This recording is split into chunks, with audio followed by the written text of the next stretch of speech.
এখন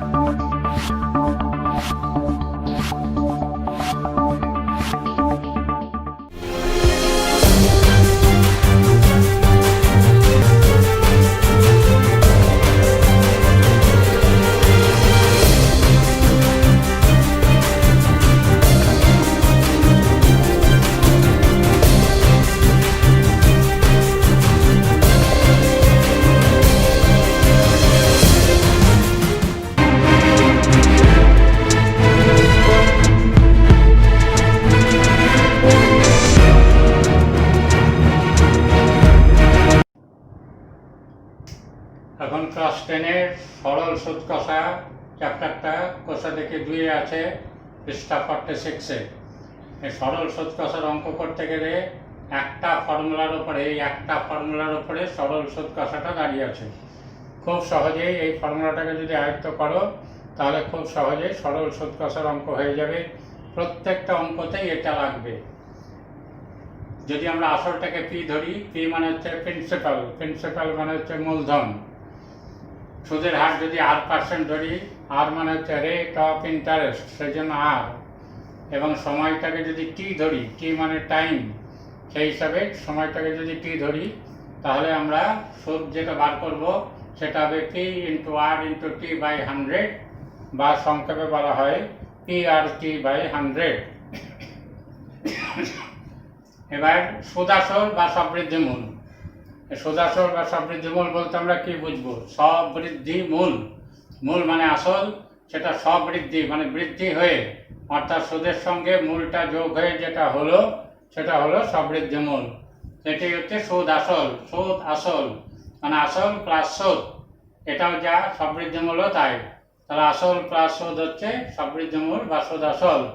এবার আমি জাস্ট একটা অঙ্ক এটা দিয়ে দেখাবো।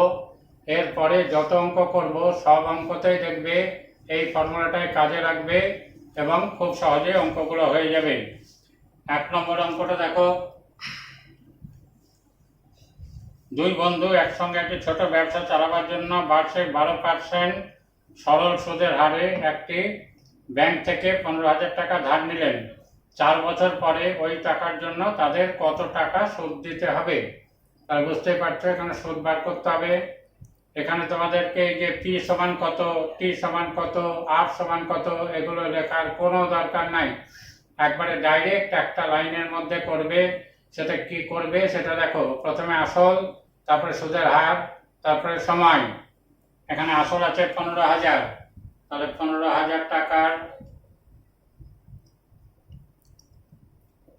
বার্ষিক সুদের হার আছে 12%। বার্ষিক 12% হার সুদে সময় আছে 4 বছর। 4 বছরের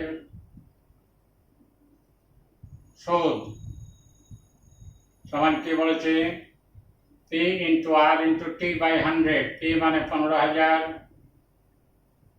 ইন্টু আর মানে 12 ইন্টু টি মানে 4 ডিভাইডেড বাই 100 টাকা।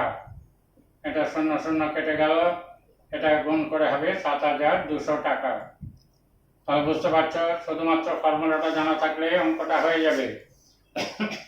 আমি কিছু অঙ্ক দেখাবো যেগুলো তোমাদের কাছে একটু টাফ বলে মনে হতে পারে, সেইগুলো আমি দেখিয়ে দেবো। বাকি যেগুলো সেগুলো খুব সহজেই তোমরা করতে পারবে। আর একটা কথা বলে রাখি, পাটিগণিত হচ্ছে বাস্তব মানে আমরা বাস্তব জীবনের পাটিগণিতের প্রয়োগটা প্রায়ই করে থাকি। বাস্তবে যা যা করছি সেগুলোই অঙ্কের আকারে থাকবে তখন সেটাই হলো অঙ্ক। সুদ কষা হোক, সেটা সব কি বলে লাভ ক্ষতি হোক, বা যে কোনো অঙ্ক অংশীদারি কারবার হোক, সেগুলো সবই কিন্তু বাস্তবের উপরে দাঁড়িয়ে আছে। কাজে তোমাদেরকে পাটিগণিতটা করতে গেলে একটু ভাবনা চিন্তা করতে হবে, তাহলে খুব সহজেই পাটিগণিতের অঙ্ক করতে পারবে। পাটিগণিতটাকে অনেকেই অ্যাভয়েড করো, অথচ অ্যাভয়েড করার কোনো অর্থ হয় না। খুব সহজেই পাটিগণিতের অঙ্কগুলো নামবে। এবার 7 নম্বর অঙ্কটা দেখো। বার্ষিক 6% সরল সুদের হারে কোনো টাকা কত বছরে দ্বিগুণ হবে? বার্ষিক 6% সরল সুদের হারে কোনো টাকা কত বছরে দ্বিগুণ হবে হিসাব করে লিখি। তাহলে কোনো টাকা কত বছরে দ্বিগুণ হবে? দ্বিগুণ হওয়া মানে কিন্তু আসল প্লাস সুদ মিলিয়ে দ্বিগুণ, কেননা আসল কোনোদিন দ্বিগুণ হয় না। আসল দ্বিগুণ হতে গেলে আসলের সঙ্গে সুদ যোগ হবে, যোগ হয়ে দ্বিগুণ হবে। তাহলে আমরা 7 নম্বর অঙ্কটাতে ধরে নেব, ধরি আসল 100 টাকা। তাহলে এখানে বলেছে কত বছরে দ্বিগুণ হবে, তাহলে নির্ণয় সময়ের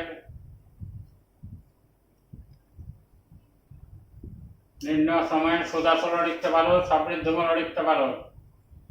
সুদ-আসল সমান 100 ইন্টু 2 টাকা সমান 200 টাকা।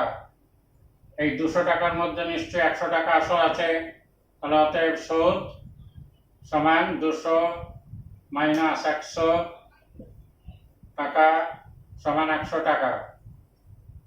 এইবার তোমাকে বলেছে কত বছরে। তুমি যদি মনে করো এটাকে পাটিগণিতের নিয়মে করব, সেটাও করতে পারো। যদি মনে করো বীজগণিতের নিয়মে করব, সেটাও করতে পারো। তা আমি বীজগণিতের নিয়মেই করে দিচ্ছি, কেননা তোমরা বীজগণিতের নিয়মটাকে প্রেফার করো বেশি। তাহলে এখানে কত বছরে বলেছে, ধরি নির্ণয় সময়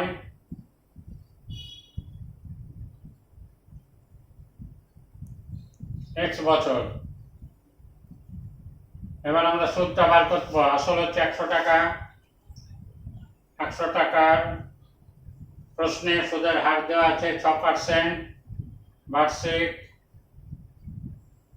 6% হার সুদে। আমরা এখানে সময়টা x বছর ধরেছি, তাহলে x বছরের সুদ সমান, আবার সেই ফর্মুলা P/100। P মানে হচ্ছে 100 ইন্টু R মানে হচ্ছে 6 ইন্টু সময় হচ্ছে x। যদি মনে করো এখানে t ধরবো, t ধরেও করতে পারো। যেহেতু তোমরা x ধরে করে অভ্যস্ত, সেই জন্য আমি এখানে x ধরলাম। এত বাই 100 টাকা, 100 কেটে গেল, সমান 6x টাকা। প্রশ্নানুসারে এই দেখো এখানে সুদ বার করা আছে 100 টাকা, এখানে সুদ বেরোলো 6x টাকা। তাহলে প্রশ্নানুসারে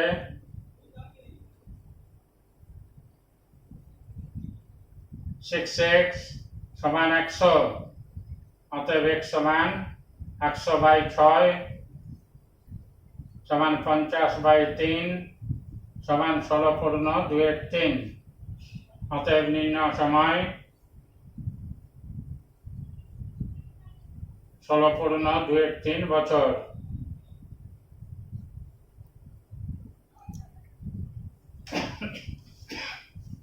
এবার যে অঙ্কটা দেখাবো, বাকি 9 নম্বর অঙ্কটা দেখো। 9 নম্বর অঙ্ক দেখো, একটি কৃষি সমবায় সমিতি তার সদস্যদের বার্ষিক 4% সরল সুদের হারে কৃষি ঋণ দেয়, কিন্তু ব্যাংক থেকে টাকা ধার করলে বার্ষিক 7.4% হারে সরল সুদ দিতে হয়। একজন কৃষক যদি ব্যাংক থেকে টাকা ধার না করে সমবায় সমিতির সদস্য হয়ে সমিতি থেকে 5,000 টাকা কৃষি ঋণ নেন, তবে তার বছরে সুদ বাবদ কত টাকা বাঁচবে? এগুলো অঙ্ক দুভাবে করা যায়। একটা হচ্ছে ব্যাংকে কত টাকা সুদ লাগবে, সমবায় সমিতিতে কত টাকা সুদ লাগবে। দুটো সুদ বার করে ব্যাংকের থেকে সমবায় সমিতিতে কত টাকা সুদ কম লাগছে, নিশ্চয়ই তত টাকায় তার বাঁচবে। আবার আরেকটা হচ্ছে, যদি মনে করো ছোট করে করব, খুব সহজেই খুব ছোট করে অঙ্কটাকে করে দেওয়া যাবে। সেটা হচ্ছে ব্যাংকের সুদের হারের চেয়ে সমবায় সমিতির সুদের হার কত পার্সেন্ট কম সেটা দেখতে হবে। যত পার্সেন্ট কম, নিশ্চয়ই আমি তত পার্সেন্ট সুদ কম দেব, অর্থাৎ একবারেই বেরিয়ে যাবে। আমি দ্বিতীয় যে কথাটা বললাম, সেই দ্বিতীয় পদ্ধতিতেই অঙ্কটা করে দেখাচ্ছি।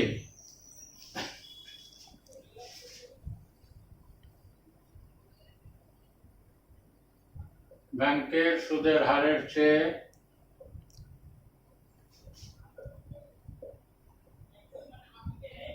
সমবায় সমিতির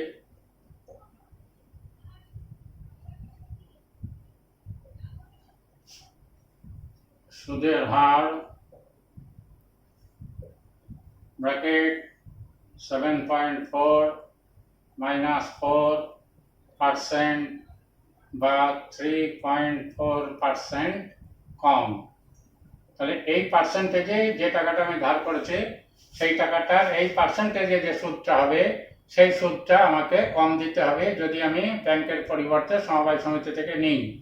তাহলে এবার আমি বার করবো 5,000 টাকা ধার নিয়েছে, বার্ষিক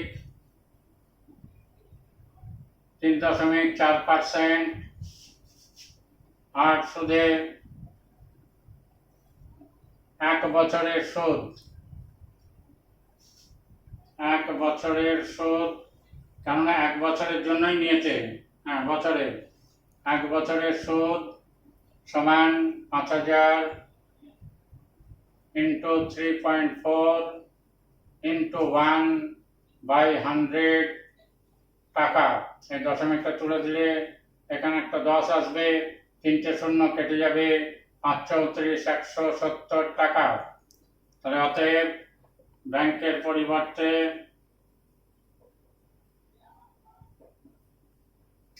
সমবায় সমিতি থেকে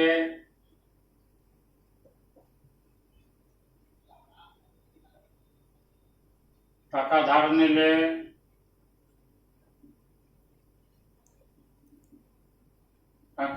নিলে ওই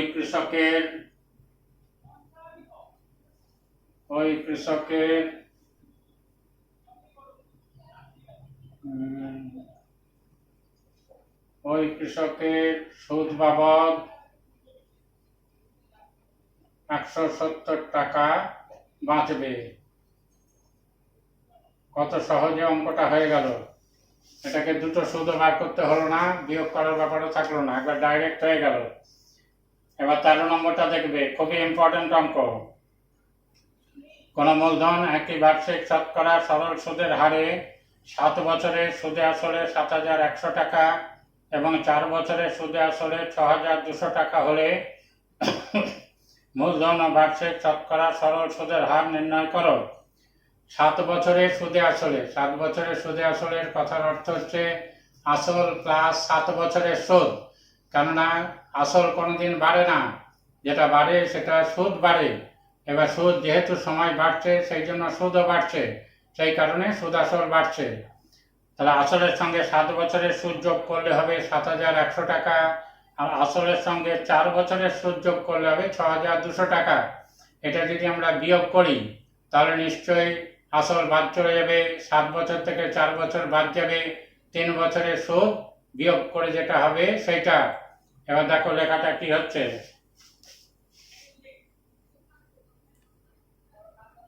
তেরো নম্বর, আসল প্লাস 7 বছরের সুদ সমান 7,100 টাকা। আবার আসল প্লাস 4 বছরের সুদ সমান 6,200 টাকা। এবার এটা বিয়োগ করব, এখানে লিখে দিলাম বিয়োগ করে। বিয়োগ করলে এটা বাদ চলে গেল, 7 বছর থেকে 4 বছর বাদ গেল, 3 বছরের সুদ সমান 900 টাকা। অতএব 1 বছরের সুদ সমান 900/3 টাকা। এইবার তোমরা যে কোনো একটা, হয় 7 বছর না হয় 4 বছর, যে কোনো একটা সুদ বার করবে। অতএব 4 বছরের সুদ 900/3 ইন্টু 4 টাকা সমান কাটাকাটি করে হবে 1,200 টাকা। তাহলে দেখো 4 বছরের সুদ আসল হচ্ছে 6,200, তার মধ্যে 4 বছরের সুদ পেয়ে গেলাম 1,200, তাহলে নিশ্চয়ই এটা থেকে 1,200 বাদ দিলে আমার আসল বেরিয়ে যাবে। অতএব আসল 6,200 মাইনাস 1,200 টাকা সমান 5,000 টাকা। তাহলে একটা উত্তর হয়ে গেল। এবার বার করতে বলেছে সুদের হার কত। তো সুদের হার আমরা ধরে নেব,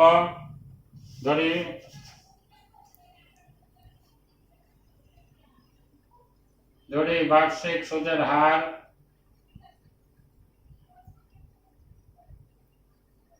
R%, এবার প্রশ্ন অনুসারে একবারে করে দিতে পারো, কিংবা 5,000 টাকা সুদ বার করো। 5,000 টাকার বার্ষিক 8% হার সুদে এই যে 4 বছরের সুদ বেরিয়েছে, 4 বছরের সুদ বার করবে। 4 বছরের সুদ সমান 5,000 ইন্টু আর ইন্টু 4 বাই 100 টাকা সমান, দুটো শূন্য কেটে গেল, 208 টাকা। এবার প্রশ্ন অনুসারে 208 সমান 1200 লিখবে। তাহলে 208 সমান 1200 হলে 8 সমান 6 বেরোবে। অতএব সুদের হার 6%। এটুকু আর আমি করলাম না, এটুকু নিশ্চয়ই তোমরা করতে পারবে। বুঝতে পেরেছো? এবার প্রশ্ন অনুসারে লিখবে 208 সমান 1200। অতএব 8 সমান 1200 বাই 200 কাটাকাটি করে 6, এই 6 করে রেখে দেবে না। অতএব নির্ণয় সুদের হার 6%। এইটা করে তারপরে কিন্তু থামতে হবে। শুধু আর এর মান বার করে ছেড়ে দিলে নম্বর কিন্তু মাইনাস হয়ে যাবে। যদি তোমাদের আমার পড়ানো ভালো লেগে থাকে তাহলে ভিডিওটিকে অবশ্যই লাইক করবে এবং শেয়ার করবে, যাতে আরও অনেকের কাছে এই ভিডিওটি পৌঁছাতে পারে এবং তারা এই ভিডিও দেখে উপকৃত হতে পারে। এছাড়া তোমরা চ্যানেলটিকে অতি অবশ্যই সাবস্ক্রাইব করবে এবং পরবর্তী আপডেটগুলো যাতে তোমরা পেতে পারো সেই জন্য চ্যানেলটিকে অবশ্যই সাবস্ক্রাইব করবে। এছাড়াও তোমাদের যদি কোনো প্রশ্ন থেকে থাকে তোমরা সেটা কমেন্ট সেকশানে লিখে জানালে আমি তার উত্তর দেওয়ার চেষ্টা করব।